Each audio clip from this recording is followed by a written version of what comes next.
अस्सलाम वालेकुम डॉक्टर साहब, आज इस फ़िक्र इकबाल फोरम पे आपसे मुलाकात हुई तो बहुत ही अच्छा लगा। कुछ आप अपना मुख्तसर सा तारुफ अगर बताना चाहेंगे। मैम, मेरा नाम डॉक्टर नदीम इसाक़ ख़ान है। मैं बेसिकली एक पीएचडी डॉक्टर हूँ और मैंने पीएचडी जो है फार्मास्यूटिकल साइंसेस में की है। जर्मनी से मैंने बर्लिन फ्राई यूनिवर्सिटी से किया। मैं एचईसी के स्कॉलरशिप में मैं गया। इससे पहले मैं गवर्नमेंट सर्वेंट था, मैंने स्टडी लीव ली और मैं चला गया बाहर।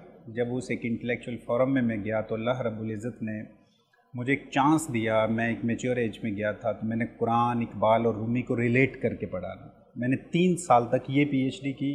उसके बाद अपना रॉ मटेरियल मैंने साइनॉप्सिस बना के रॉ मटेरियल रख के लैब में रखा और आखिरी 2 सालों में मैं अपनी पीएचडी करके आया। उसके बाद ये हुआ कि जब मैं पाकिस्तान आ गया तो एक दफ़ा ऐसा हुआ कि मेरे ख्वाब में डॉक्टर इकबाल आए और उन्होंने मुझे कुछ इंस्ट्रक्शंस दी ख्वाब में, मैं वो बताए देता हूँ। उन्होंने ऐसे कि एक सहरा है और एक कमरा है, उसमें मैं हूँ और इकबाल जो है ना वो सूरज की किरणों से नमदार होते हैं और बड़े खूबसूरत लग रहे हैं। और मुझे कहते हैं कि आओ मेरे पास, तो एक जो है ना वो पोइम याद करवाते हैं मुझे, कहते हैं मेरे पीछे पढ़िए। मैं उनको फ़ौरन कहता हूँ, मैंने कहा ये तो मुझे ज़बान नहीं आती, मैं सुनाता हूँ आपको। कहता नहीं, मेरे पीछे पढ़िए। ऐसे जैसे मैं आपको देख रहा हूँ, ये लिटरली इतना रियल है जैसे मैंने जस्ट अ मिनट बिफोर ये ड्रीम देखा है। तो वो ये था कि वो कहते हैं मेरे पीछे पढ़िए। थी सदाकत के लिए जिस दिल में मरने की तड़प, पहले अपने पैकरे खाकी में वो जहाँ पैदा करे। ये फूक डाले ज़मीन व आसमान व मुस्तार और खाकस्तर से आप अपना जहाँ पैदा करें। तो ये पूरी नज़म उन्होंने मुझे पढ़वाई और उसके बाद कहा देखो आपको मेरी पोइट्री याद है, अब ऐसा तुमने करना है कि इसको ड्राइव करते हुए, ट्रैवल करते हुए, चलते हुए, बैठे हुए आपने गुनगुनाना है। तो फिर मैं ना अपनी मुट्ठी धीरे धीरे इसके डीपर मीनिंग्स की तुम्हारे ऊपर रिवील करूँगा, एक। और दूसरा उन्होंने कहा कि तुम्हारे थॉट्स में जो थॉट्स आए उनको तुमने कलम बंद करना है। ये 2 उन्होंने मुझे जो है ना एडवाइस की और ये ख्वाब ऐसे जैसे मैंने कल देखा है। कुछ मैं अपने बारे में थोड़ा सा बस ब्रीफ ये कहना चाह रही थी कि नौजवानी से मैं अल्लाह से बातें करती थी, अल्लाह ताला से दुआ करती थी, अल्लाह मेरे ज़ाहिर और बातिन को पाकीज़ा कर दे, उजला कर दे। जब आज मैंने आपकी बातचीत सुनी तो मैं बहुत मूव हुई और मुझे अच्छा लगा कि इस तरह की बात और जो कि बड़ी सच्चाई और हकीकत पर मबनी है, मैं चाह रही थी कि आप उसको हमें अच्छी तरह से बताएं ताकि नौजवान जो हमें सुन रहे हैं उनके लिए ये मुफीद साबित हो। मैम, आपका जो क्वेश्चन था ज़ाहिर और बातिन वाला, कि आपको बड़ा अच्छा लगा जब आपने सुना यहाँ पे सेशन में, मैं थोड़ा सा उसी को जो है ना एलेबरेट करता हूँ कि जब इंसान या आबोगिल का इंसान जो ये पुतला है, जब अपनी विशफुल डिज़ायर्स और पोजेसिव इंस्टिंक्ट के गिर्द घूमता रहता है तो ये मिट्टी के गिर्द ही घूम रहा है।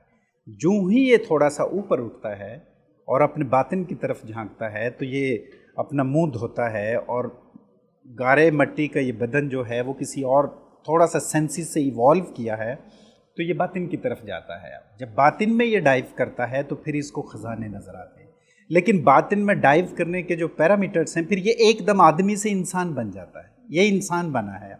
अब ये अपनी मेराज को पहचानेगा, अब इसको अपनी तख्लीक का मकसद समझ आएगा, अब ये जानेगा कि इसको एज ए इंसान क्या करना चाहिए दुनिया में। अब ये समझेगा कि दुनिया में बेसिकली जो चीज़ें रखी हुई हैं ये नीड्स के लिए हैं, मेरा कोई प्राइम ऑब्जेक्टिव इसके अलावा है, ये सेकेंडरी चीज़ें हैं कि मैंने बच्चे पालने हैं, मैंने यहाँ जो है ना ये मैन काइंड के लिए कोई काम करना, लेकिन मैंने डिविनिटी ज़रूर पानी है, एक डिवाइन कनेक्शन अपना ज़रूर बनाना है, कोई रिलीजियस एक्सपीरियंस, मिस्टिक एक्सपीरियंस मैंने लेना है, फिर उसके बाद डिसेंड करके मेरी ड्यूटी लगेगी, मैं कोई काम करूँगा।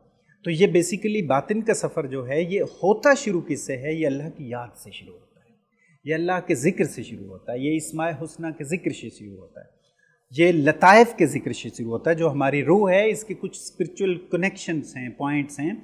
जब कोई सालिक इस सफ़ीर में डाइव करता है, इस डोमेन में आता है, तो वो फिर स्पेसिफ़िक पॉइंट्स के अज़कार करता है, कलमे की तस्बीह की कसरत करता है, या हय्यु या कय्यूम की कसरत करता है, अल्लाह के दूसरे इस्माए हुस्ना की कसरत करता है। तो फिर बेसिकली ये कब्र है, बदन जो है ये कब्र है, फिर ये इससे आज़ाद होता है इंसान। ये जैसे इकबाल की एक फ़ारसी का शेर है कि गर तू फ़ना खाही अज़ खुद आज़ाद शू, अगर तू फ़ना कर चाहता है तो अपने आप से आज़ाद हो जा, गर तू बका खाही از خود آباد شو. اگر تو بقا اب چاہتا ہے مسٹک ایکسپیرینس لے لیا, اب ڈسینڈ کر کے دوبارہ فراق میں آ جا. اب اپنی ڈیوٹی جیسے وہ اس میں فرماتے ہیں ریکنسٹرکشن میں, وہ عبدالحق گنگوئی رحمۃ اللہ علیہ کا ایک واقعہ لکھتے ہیں. وہ کہتے ہیں کہ had I been there I would not have returned from there, انہوں نے کہا تھا.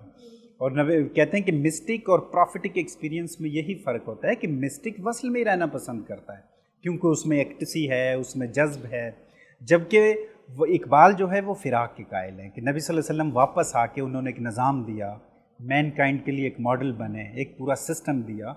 تو یہی ایک جو ہے مسٹک کو کرنا چاہیے کہ وہ واپس آ کے مین کائنڈ کے لیے جو ہے نبی پاک صلی اللہ علیہ وسلم کی سیرت کے مطابق اپنا کام کرے.